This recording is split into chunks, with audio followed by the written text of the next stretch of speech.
Hi, everyone. Welcome back to your local Samaritan. Today, I'm joined by Greg Kelley, a Canadian politician who was elected to the National Assembly in 2018 now, and he represents my hometown, my district, Jacques-Cartier, as a member of the Quebec Liberal Party. So thank you for coming on, Greg. Thanks for being here.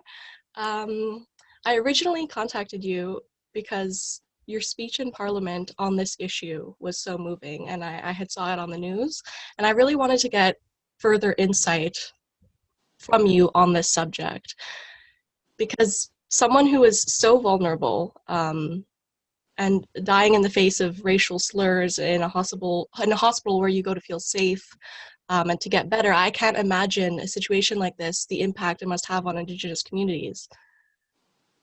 Yeah, no, absolutely. It was really, obviously, last week was an extremely sad week. Joyce Echaquan died in a hospital, like you were saying, racist slurs being thrown her way. It seems as if there was some type of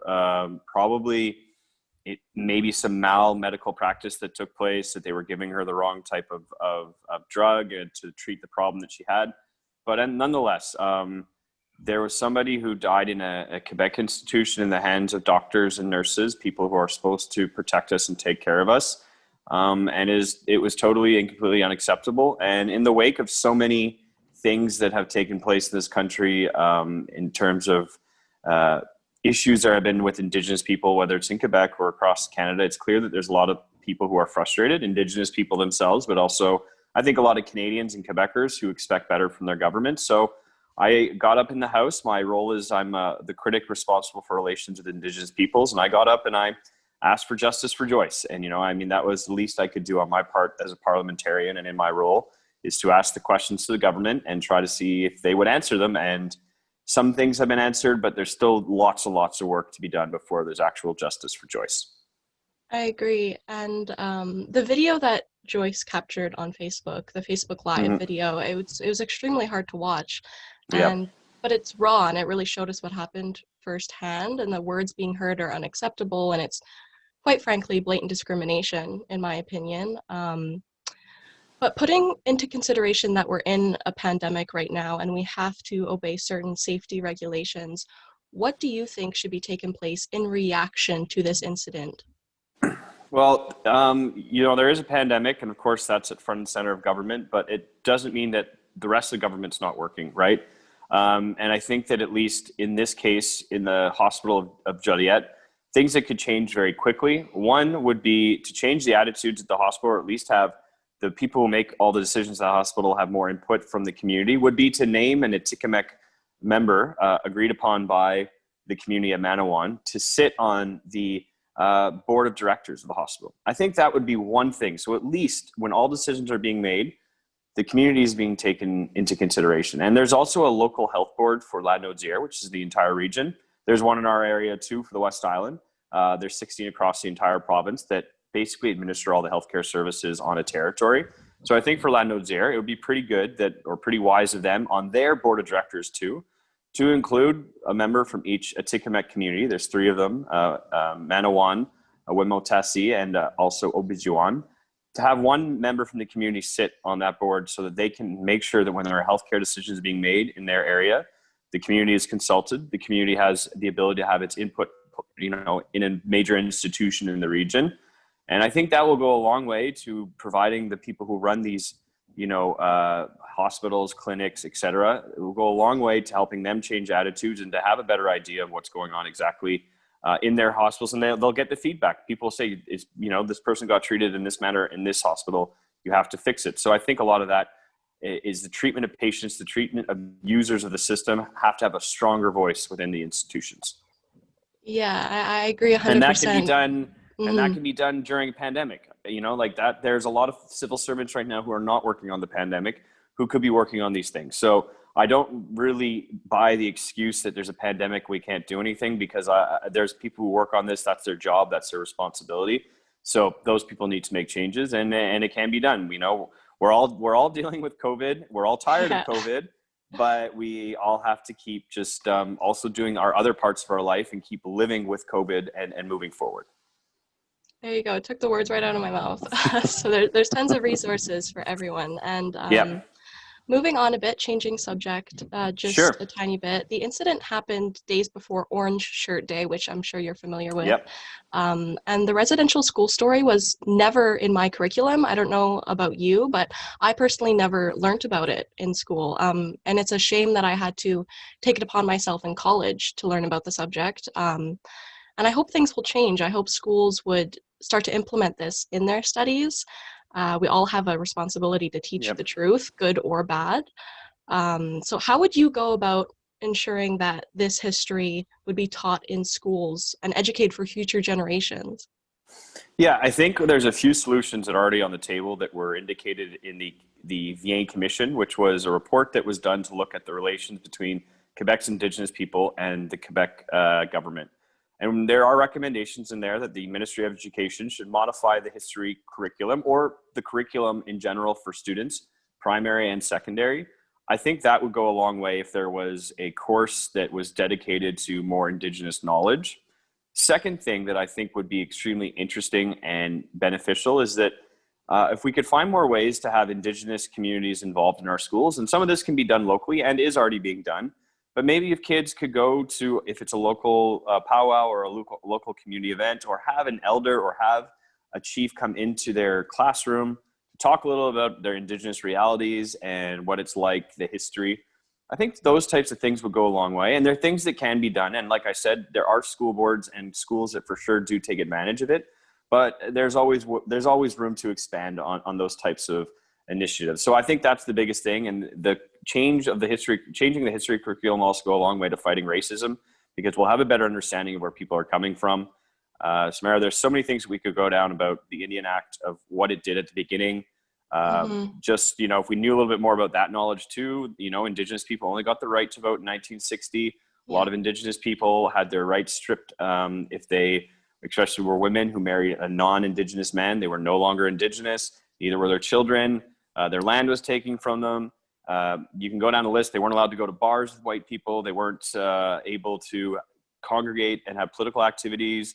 Their cultural festivities were canceled. I mean, you look at all those things and it sounds like something that would come from, the segregation of the United States and not from Canada. So Yeah. that's our history. And that bill has obviously changed over the years, but there's still some deep-seated problems with it. And it's very hard to replace because you have to make a change to the Constitution. So that's a longer term, I think, objective of Indigenous peoples across the country. There's, over 3,000 communities. So it's not easy to get everyone on board, but at some point we do have to replace the Indian Act with something that is acceptable to Indigenous people and mend that error in our history. Brilliant. Yeah, I agree. And, the first step to conquering that problem and the horrible pattern of racism is to have these correct resources that you have been talking about, and Yep. education to be taught in our schools and in our curriculum, Yep. starting campaigns, taking action. So why I invited you to have this conversation with me is because I think politics can be a wonderful outlet for this, and can be used to tell many stories, Indigenous Yep. affairs included. So tell us a bit about your platform and how you can help educate and inspire others about these affairs. I mean, the reason I got into politics was to serve my community. I was so lucky to grow up in Jacques-Cartier, like you, and grow up in the West Island. The community gave me so much, my friends for life, the sports I played, also just the spirit of volunteering and giving back. So that was why I wanted to go in, was to serve the public and try to be their voice in Quebec City. And the ways I really, kind of my platform, I'm consider myself a progressive.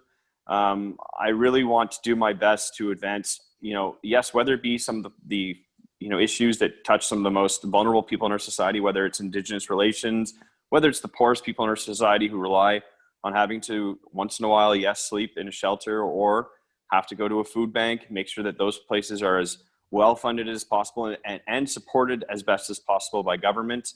And of course, for me, I mean, I entered politics thinking that I wanted to really take the charge and press on climate change and the fight against it, which we still are doing. But of course, was the main story for many, for 2 years, and then COVID sort of bumped it off to the side, but it hasn't gone away. And of course, there's some just other things, make sure our education system remains strong, make sure that access to university and CEGEP remains affordable for everyone, And again, health and social services. I think one thing right now that's super important to lots of people, and young people in particular, is mental health. So that's a little bit my Yes. platform of things I really care about and I fight for here in Quebec City. And the ways I try to inspire people is be approachable. I have a youth council, so for anyone that's listening to this, you're free to join. It's for people who are between 16 to 25 years old, and it's nonpartisan. We get together and we just talk about politics. And politics is sometimes people are like, I hate politics, but a lot of times we just talk about what's important to them and what's going on. And Yeah. then we all kind of agree, like, yeah, that's an important issue in our society. So that's one thing I really try to do. And I did the same thing with some seniors. I started a council of seniors too. So I'm just trying to do my best to get out and reach as many of my constituents as possible and hear from them, because it's not Greg Kelley who has all these ideas and I just assume I speak for everyone. I know I don't, but I always try to go to Quebec City and hear from people and then repeat and echo what they said in the National Assembly. Because I think ultimately that's what democracy is all about. I'm not here for me, I'm here for the people. And, I really just try to do an honest and job and remain humble. So that's a little bit about who I am and why I got into politics. And of course, it's a really fun job. You have an opportunity sometimes to bring some things forward to make change for the better, and sometimes get some files and cases solved for citizens that are tricky, but really help them out. And some days when that happens, you just you feel good that you made a difference in someone's life.